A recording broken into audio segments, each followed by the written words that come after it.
वंदे मातरम। मैं संतोष सिंह आप सबका अपना यूट्यूब चैनल आरबीआई मैथ पर एक बार फिर से स्वागत करता हूँ। कैसे हो गाइस? सब बढ़िया है, सब चकाचक। आई होप आप बहुत अच्छे होंगे। बच्चे, आज हम एक नेक्स्ट प्रैक्टिस सेट लेकर के आए हैं जो कि बिहार पुलिस के लिए बहुत ही इम्पॉर्टेंट है। इसीलिए आप सारे बच्चे से ये निवेदन है कि आप प्लीज़ पूरा वीडियो देखें और इसको समझने की कोशिश कीजिए, ठीक है। इसे बेटा अपने जीवन में उतारने की कोशिश करो, तभी आप जाकर के पूरे का पूरा 8, 10 या चाहे जो भी मैथ्स आपके बिहार पुलिस में आएंगे वो सारे के सारे बनने चाहिए, ठीक है।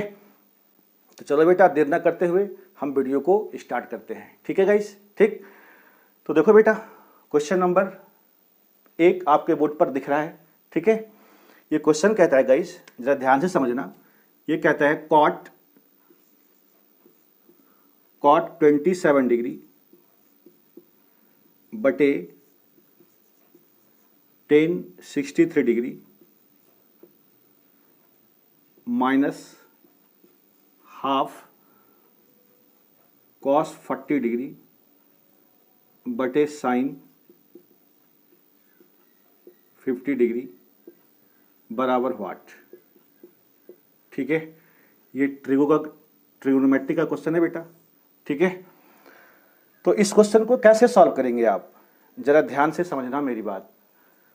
अगर कॉट हो और टेन, उसके एंगल का सम, यहां देखो तो बेटा 63 डिग्री और 27 डिग्री को जोड़ोगे तो कितना होगा? 90 डिग्री। इसी को कहते हैं हम लोग कॉम्प्लीमेंट्री एंगल। क्या कहते हैं बच्चे? Complementary angle. यदि कोनों का योगफल 90 डिग्री हो जाए तो वो कॉम्प्लीमेंट्री एंगल होता है और उसका मान होता है 1। कितना होता है बेटा? 1 होता है, ठीक है। नहीं समझे क्यों होता है 1? आइए हम आपको समझाते हैं। जरा यहां ध्यान से देखना।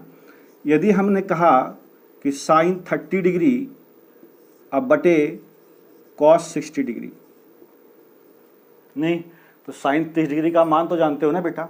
साइन 30 क्या होता है? 1/2 और कॉस 60 क्या होता है?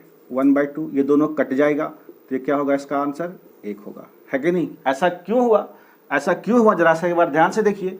30 डिग्री अब प्लस 60 डिग्री कितना होगा? 90 डिग्री होगा, है कि नहीं? तो कॉम्प्लीमेंट्री एंगल बन गया, ठीक। तो साइन और कॉस या चाहे टेन और कॉट या चाहे सेक और कॉसेक का यदि कॉम्प्लीमेंट्री एंगल बनता है तो उसका वैल्यू क्या होता है बच्चे? उसका वैल्यू 1 होता है। बात समझ पा रहे हो? ठीक है। तो यहाँ पे हमने आपको सिखाया कि क्यों 1 होता है, ये बात आपको समझ में आया। तो जरा गौर से देखिए तो कॉट और टेन का कॉम्बिनेशन है, हाँ है। ये 27 डिग्री है और ये 23 डिग्री है, ठीक है। 27 डिग्री और 63 डिग्री, ठीक है बेटा। तो ये दोनों को जोड़ के देखो, 90 डिग्री पुरता है? बिल्कुल पुरता है, ठीक है। तो ये क्या हो गया हमारा? कॉम्प्लीमेंट्री एंगल, यानी इसका मान कितना हो गया? 1। बोलो ना हाँ या ना, ठीक है। क्या हो गया बेटा? 1। ये भी देखो बेटा, 40 और 50 कितना होता है? 90 होता है ना सर। तो जरा सा आप, ये और कॉस और साइन का कॉम्बिनेशन है, कॉम्प्लीमेंट्री एंगल बन गया। जैसे ही कॉम्प्लीमेंट्री एंगल बना बेटा तो इसका वैल्यू कितना हो जाएगा? इसका भी मान कितना हो जाएगा बेटा? 1, ठीक है। 1 गुना 1/2, ये कितना होगा? 1/2। अरे बोलो एक बार हाँ या ना। तो 1 में आधा घटा दोगे तो कितना बचेगा? आधा है तो बचेगा सर, ठीक है। तो 1/2 क्या हुआ? हमारे इस सवाल का आंसर हुआ। बात समझे? कोई दिक्कत वाली बात तो नहीं है। जैसे ही साइन कॉस का कॉम्बिनेशन हो और एंगल कॉम्प्लीमेंट्री हो, टेन और कॉट का कॉम्बिनेशन हो, एंगल कॉम्प्लीमेंट्री हो, ठीक है। सेक और कॉसेक का कॉम्बिनेशन हो, एंगल कॉम्प्लीमेंट्री हो, तो उसका वैल्यू कितना होता है? 1 होता है। क्यों होता है ये हमने आपको यहाँ पर समझा रखा है। बात समझे? कोई दिक्कत वाली बात तो नहीं। तो ये था बेटा क्वेश्चन नंबर 1, जिसको हमने बड़े प्यार से करवाया आपको। तो चलिए सर, अब हम चलते हैं क्वेश्चन नंबर 2 की तरफ। इसको मिटाते बेटा फटाफट से, ठीक है।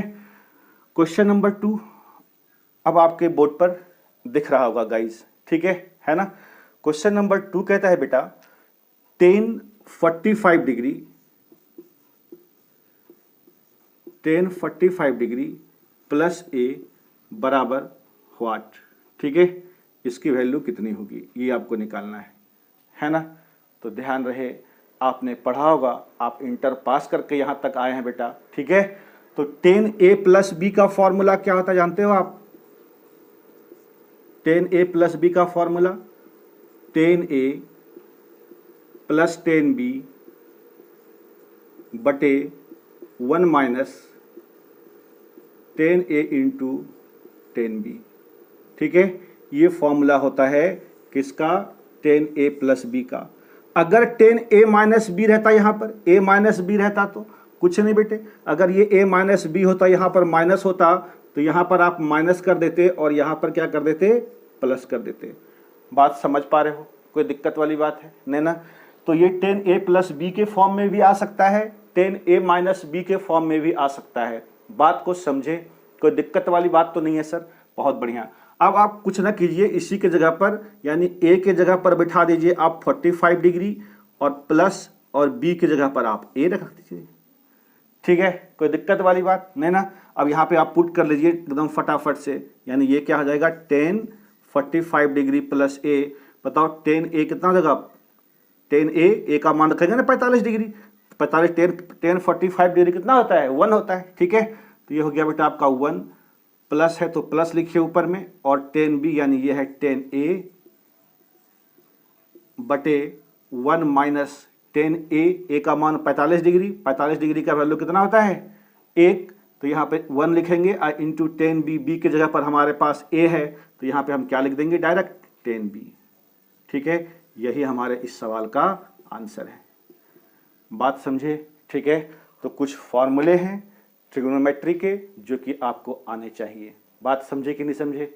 ठीक है, आ जाइए अब हम चलते हैं गाइस अगले क्वेश्चन की तरफ।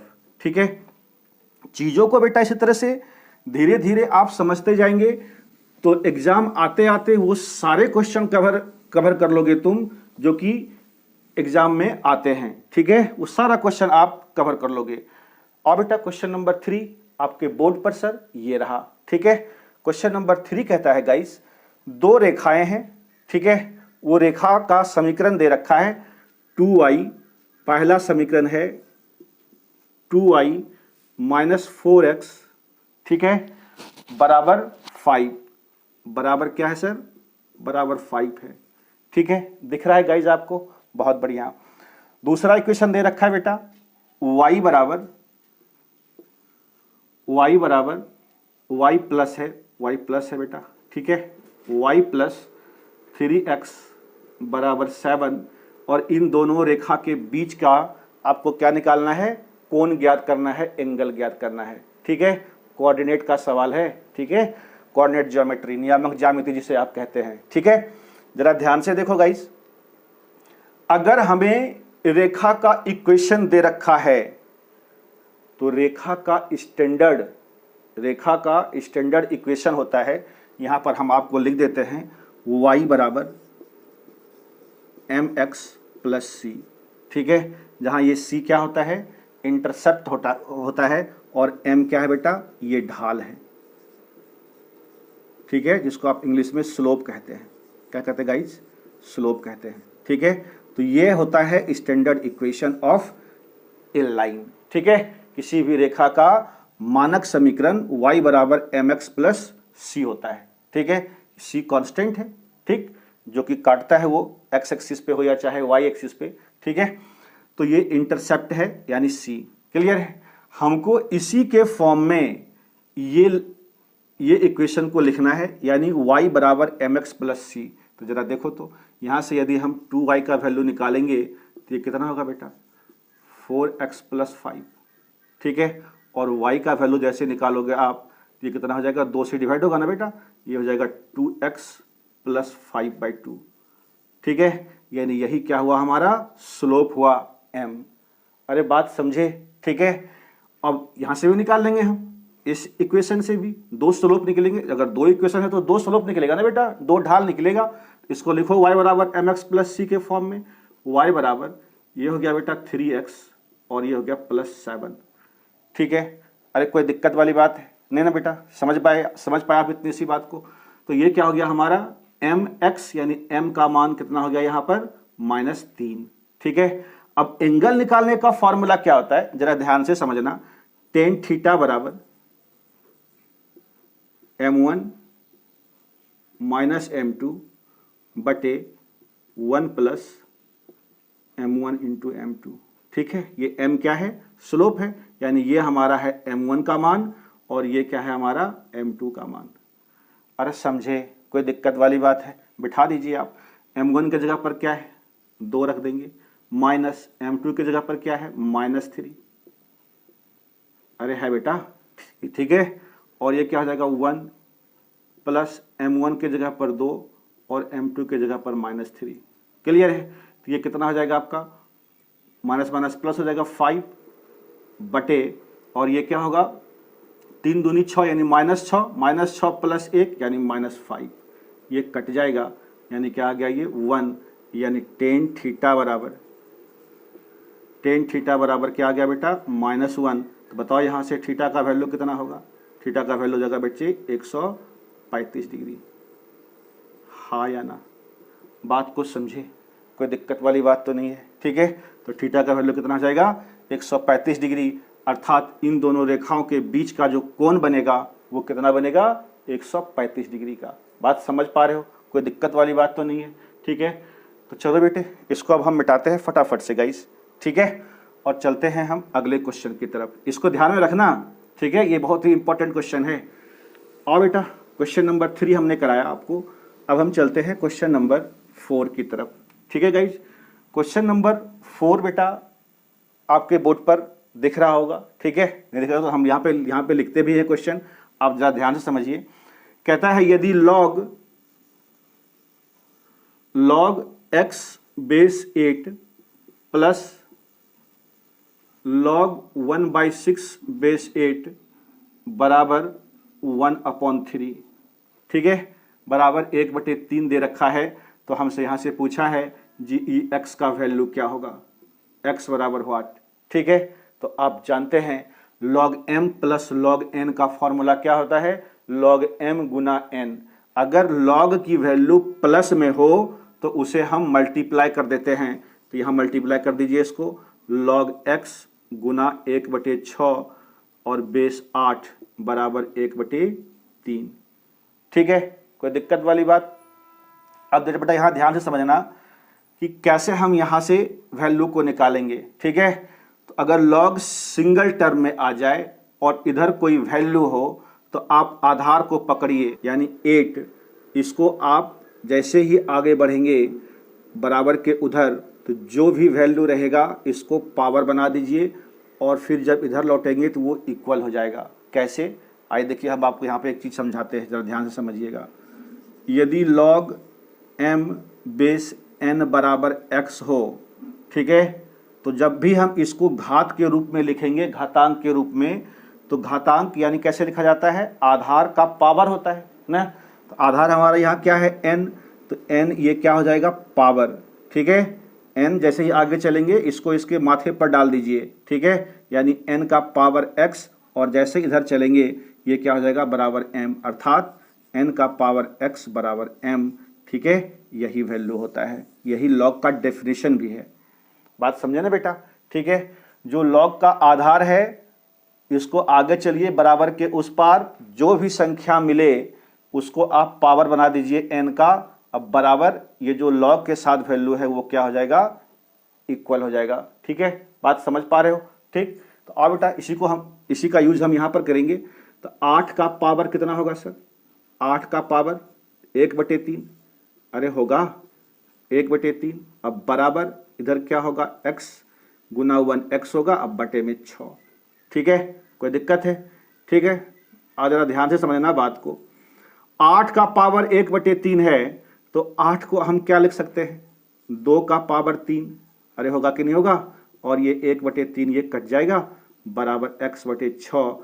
अगर हम यहाँ से x की वैल्यू निकालें बेटा तो ये क्या होगा, इधर आकर मल्टीप्लाई हो जाएगा, और ये 2 का पावर 1, 2 गुना 6 कितना हो गया 12। ठीक है, यही हमारा x का वैल्यू है। बात समझ पा रहे हो। ठीक है ना।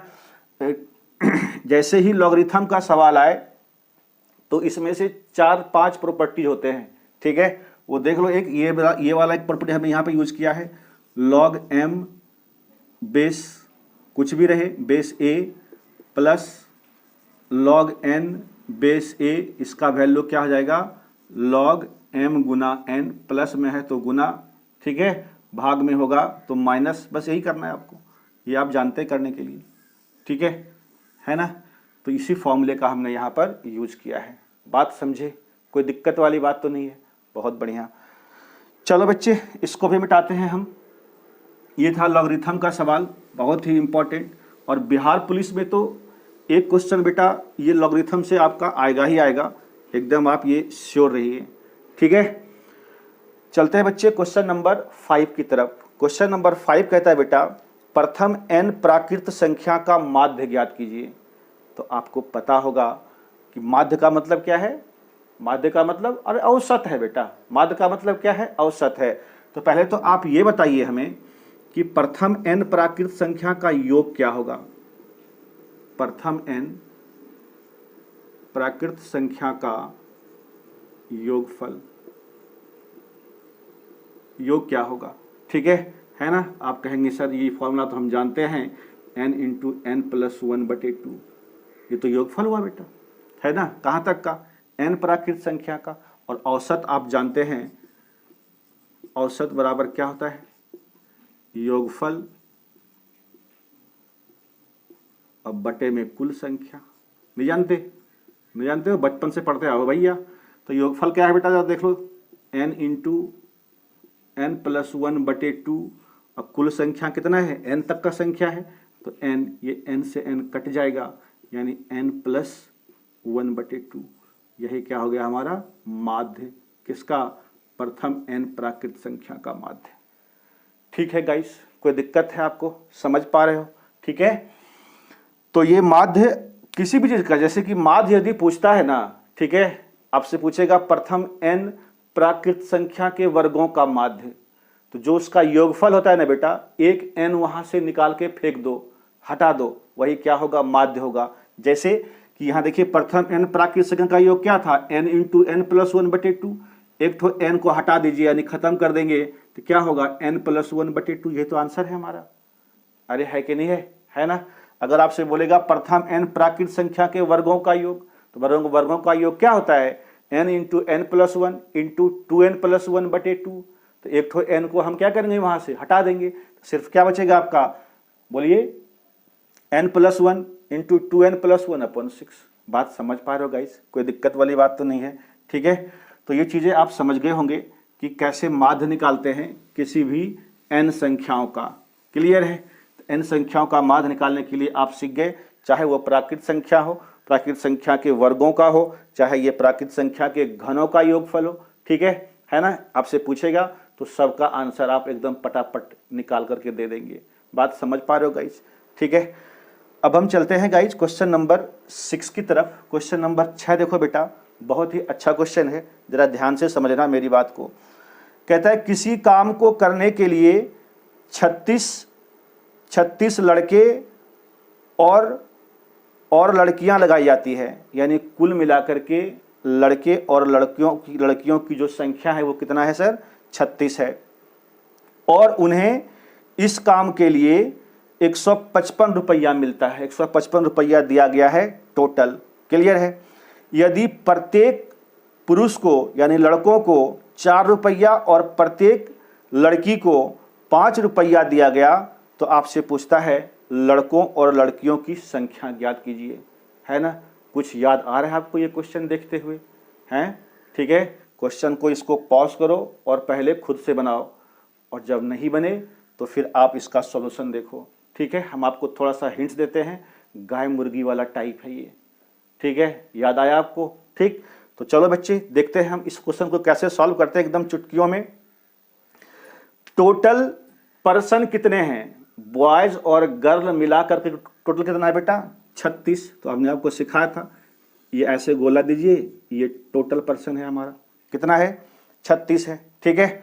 अब जरा सा ध्यान से देखो, कहता है प्रत्येक लड़कों को 4 रुपया और लड़कियों को 5 रुपया दिया जाता है, ठीक। तो बॉयज और गर्ल यहाँ पे लिख लीजिए आप। लड़कों कितना मिला, प्रत्येक लड़कों को 4 रुपया, ठीक है, और लड़की को 5 रुपया। तो आप ऐसे कहेंगे 4 रुपये तो लड़की को भी मिलता है, 1 रुपया इसको एक्स्ट्रा मिलता है ना। 5 को लिखने का तरीका ये है, ठीक है। अब आप बताइए 36 लोग हैं, उसको 4-4 रुपया मिला, तो टोटल बेटा कितना रुपया मिला होगा उसको? तो 36 अब गुना 4 कर दीजिए, है कि नहीं है? तो 6 चौके 24 के 4, हाथ में कितना बचा? 2, और 4 तिया 12, और ये 2 14 यानी 144। ठीक है, कितना? 144। उसको मिले कितने थे? 155 रुपया मिले थे बेटा, सवाल में ये दे रखा है। ठीक है, 155 में 144 आप घटा दीजिए, कितना बचेगा? 5 में से 4 गया 1, और यहाँ 5 में से 4 गया 1, ये 0 खत्म। ठीक है, ये जो 11 एक्स्ट्रा रुपया बचा है वो किसके हिस्से के होंगे जरा बताओ तो? वो होंगे ये जो गर्ल एक एक्स्ट्रा है उसके हिस्सों का। तो ये 11 में से 1 को डिवाइड कर दीजिए, कितना आया? 11। ये किसका हिस्सा था बेटा? गर्ल का। इसका मतलब है गर्ल की संख्या कितना है? 11। ठीक है, और टोटल कितना था? 36। तो 36 में से आप 11 घटा दीजिए तो बॉयज निकल जाएगा ना? निकल जाएगा, ये तो टोटल था ना बेटा। तो 6 में से 1 गया, कितना हो गया सर? 5, और 3 में से 1 गया, ये हो गया 2, यानी बॉयज हैं कितने? 25, और गर्ल कितने हैं? 11। बात समझ रहे हो? ठीक है, ये बॉयज की संख्या 25 और गर्ल की संख्या है 11। बात समझ पा रहे हो सर? कोई दिक्कत वाली बात तो नहीं है? ठीक है, ये जा करके आप देख लेना। ये गाय और मुर्गी वाला रेशियो में भी हमने समझाया है। ठीक है, परसेंटेज में भी आपको समझाया है। तो ये दोनों चैप्टर हमने बड़े अच्छे से पढ़ा रखा है। आप जा करके, ठीक है, RBI maths by Santosh sir ढूंढोगे तो वो आपको मिल जाएगा वहां पर सारा वीडियो। ठीक है, यार तो आप लिखो। देखो बच्चे, क्वेश्चन नंबर 7 सर अब आपके बोर्ड पर दिख रहा है गाइज। ये स्टॉक का सवाल है, बड़ा आसान है, देख लीजिए आप। कहता है 5000 रुपये के स्टॉक से 4% की दर पर आय ज्ञात कीजिए। अरे स्टॉक में आपने कितना पैसा लगाया बताइए तो? 50,000 सवाल में दे रखा है। ठीक है, और इस पर आपको किस रेट से मिलता है? 4% की रेट से मिलता है। बताइए आपको कितना पैसा मिलेगा, आपकी इनकम क्या होगी? तो 4% का मतलब कितना हो गया? 4/100। आप इसको काट देंगे, ठीक है, और इसको गुना कर दीजिए आप। ठीक है, 2 जीरो घटाना बेटा, तो 2 जीरो ये हो जाएगा, और 5 चौके 20। ठीक है, यानी 2000 की क्या होगी? आपकी इनकम होगी, आय। अरे बोलो हाँ या ना, समझ रहे हो, है ना? तो ये 2000 क्या हो गया बच्चे? आपका इनकम हो गया। बड़ा आसान सा सवाल था। ठीक है, बच्चे सिर्फ घबरा जाते हैं सवाल देख करके कि ये सर हमने आज तक पढ़ा ही नहीं है, पर है कुछ नहीं बेटा। ठीक है, वो गारंटी लेते हैं हम आपको, वो सब पढ़ाएंगे जो आपके बिहार पुलिस में आने वाला है। क्लियर है ना? उसी सब का सेट बता करके हम आपको बता रहे हैं, इसीलिए सारे सेट्स को ध्यानपूर्वक अध्ययन कीजिए। ठीक है, फिर तो आपका चकाचक होगा। और बेटे क्वेश्चन नंबर 8 सर अब आपके बोर्ड पर दिख रहा है गाइज। क्वेश्चन नंबर 8 कहता है एक घन की प्रत्येक भुजा 20% बढ़ा दिया गया। ठीक है, घन की भुजा कितना? 20% बढ़ा दिया गया। तो ये बोलो बेटा 20% का फ्रैक्शन कितना होता है? आप कहेंगे सर 1/5। ये नीचे वाला क्या होता है हमारा? ये बढ़ गया ना? ठीक है, नीचे वाला हमारा होता है मूल मान, अर्थात मूल भुजा यानी प्रारंभिक भुजा 5 था, अब इसमें 1 की क्या हो गई? वृद्धि हो गई। तो बताओ बेटा भुजा पहले कितना था? मूल 5 था, अब 1 बढ़ गया, इसमें बढ़ गया ना बेटा? ये कितना हो गया? 6। क्लियर है? हमसे पूछ रहा है इसका पृष्ठीय क्षेत्रफल में प्रतिशत वृद्धि ज्ञात कीजिए। तो बताओ बेटा घन का पृष्ठ क्षेत्रफल क्या होता है? 6 गुना भुजा स्क्वायर। एरिया यानी क्षेत्रफल क्या होता है? 6 गुना भुजा स्क्वायर। तो 6 यहां भी गुना करेंगे, 6 यहां भी गुना करेंगे, तो 6 तो कट ही जाएगा, उससे कोई मतलब नहीं है आपको, सिर्फ भुजा का स्क्वायर कर दीजिए। तो 5 का स्क्वायर कितना हो जाएगा? 25, और ये 6 का स्क्वायर हो जाएगा सर 36। बात समझ गए? यानी पहले क्षेत्रफल था 25, अब क्षेत्रफल हो गया 36। तो बताओ बेटा कितने की वृद्धि हुई? कितने की वृद्धि हुई? अरे 11 की वृद्धि हुई बेटा। कितने की? 11 की। ठीक है, और हमें परसेंटेज वृद्धि पूछ रहा है। ठीक है, नहीं कितना प्रतिशत वृद्धि कितना बढ़ा? तो बताओ बेटा 11 बढ़ा, कितनों में? 25 में। तो जिसमें बढ़ा था उसको कहाँ लिखते हैं? नीचे, और प्रतिशत में बताने के लिए कितना से मल्टीप्लाई? 100 से। ये 25 चौके 100 कट गया, यानी 44% क्या हुआ सर? आपका आंसर है, यानी 44% की ये प्लस इंडिकेट करता है कि ये वृद्धि हुआ है। हाँ या ना? ठीक है ना? तो इतनी सी चीज था, बड़ा आसान सा चीज, आप रेशियो में इसको कन्वर्ट कर लीजिए और चीजों को आप सॉल्व कर लीजिए। ठीक है ना। बुक में देखोगे बेटा इस सब का सॉल्यूशन गजब दिया हुआ रहता है, इतना बड़ा बड़ा पेज में बना हुआ होता है। ठीक है, तो यदि आप उस तरीके से करेंगे तो आपका कभी भी सिलेक्शन नहीं होगा। तो आओ बेटा इसको अब हम मिटाते हैं गाइस, चलते हैं हम अगले क्वेश्चन की तरफ। क्वेश्चन नंबर 9 सर अब आपके बोर्ड पर दिख रहा है बच्चे। ठीक है, सिंप्लीफिकेशन है और बड़ा ही इजी सिंप्लीफिकेशन है, देख लीजिए। कहता है इसको सरल कीजिए, कर देंगे सरल भैया। ठीक है, किसको सरल करना है जी? 18 एक्स क्यूब और y का पावर 4 ये दे रखा है। ठीक है, और इसके साथ दे रखा है 3x का पावर 5 और y का पावर 3। बताओ ना, इसको कौन बच्चा नहीं बना पाएगा? ठीक है ना, बना पाएगा। सबसे पहले तो अंकों का गुना अंक से कर दीजिए, तो 18 तिया बोलो ना 54। ठीक है, अब x क्यूब का मल्टीप्लाई करेंगे हम x का पावर 5 से, तो आधार बराबर है तो पावर क्या होता है बेटा? गुना में जुटता है, तो x का पावर कितना हो जाएगा सर? 5 और 3 8 हो जाएगा। अब y ये है और ये y है, आधार बराबर है तो इसका भी पावर क्या होगा? जुटेगा। तो 4 + 3 7, यानी y का पावर कितना हो जाएगा आपका? 7। यही आपका आंसर है, इसके अलावा तो और कोई इसको सॉल्व कर ही नहीं सकता। बात समझ पा रहे हो कि नहीं? ठीक है, तो 54 x का पावर 8 इंटू y का पावर 7, यही क्या है? इसका सरलतम रूप है। ठीक, समझ पा रहे हो? तो चलो बच्चे इसको अब हम मिटा दिया। अब हम चलते हैं गाइज क्वेश्चन नंबर 10 की तरफ। क्वेश्चन नंबर 10 समझना बेटा, बहुत ही इंपॉर्टेंट है। हम जो तरीका आपको बताएंगे वो बिल्कुल आसान तरीका होगा, कोई कॉमन वगैरह लेने की आपको आवश्यकता है ही नहीं। ठीक है, क्वेश्चन कहता है बेटा, क्वेश्चन नंबर 10 जरा देखो, ऊपर बोर्ड पर आपके स्क्रीन पे भी आ रहा होगा। ठीक है, हम क्वेश्चन में लिख देते हैं 3 का पावर x गुना 9 का पावर x + 1। ठीक है, बटे, यानी भाग है, वहां पर भाग का मतलब बटा ही होता है। ठीक है, 3 का पावर x - 1 और गुना 9 का पावर x - 1 बराबर व्हाट। ठीक है, इसी को क्या करना है? आपको सिंप्लीफाई कर देना है। एक तो तरीका है कि आप 3 का पावर x कॉमन लेंगे, है ना, वो झंझट वाला काम है बेटा, एकदम झंझट वाला काम। ठीक है, हम आपको यहां से एक चीज समझाते हैं, ध्यान से समझना।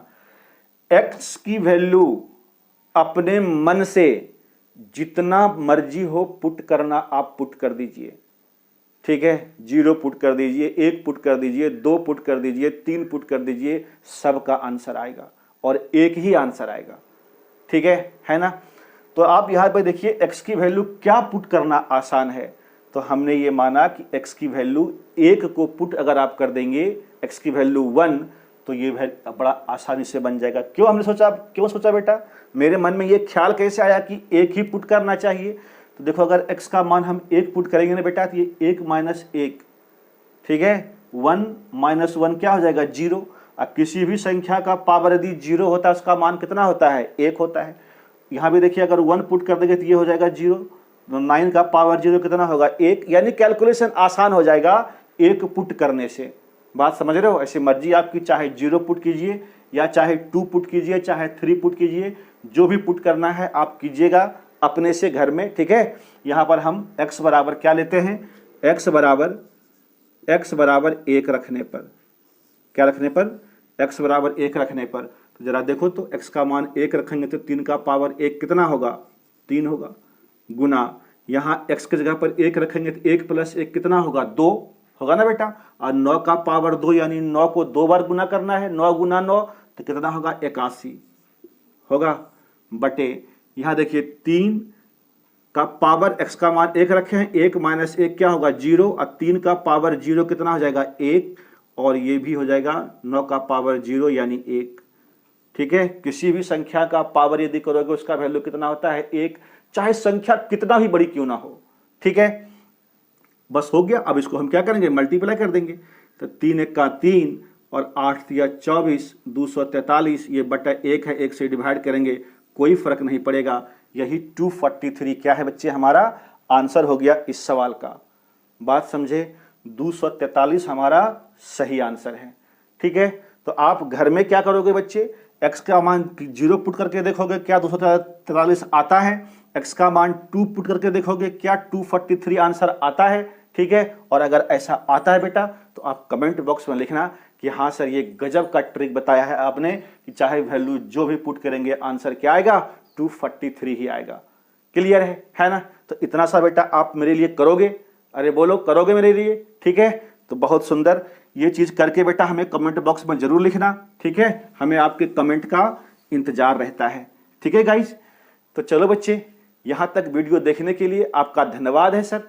ठीक है, अब हम मिलेंगे आपको ठीक अगले वीडियो में, एक अलग नए क्वेश्चन को लेकर के और नए अंदाज से आपको सिखाएंगे। ठीक है, तब तक आप हमें आज्ञा दीजिए सर। जय हिंद, जय भारत।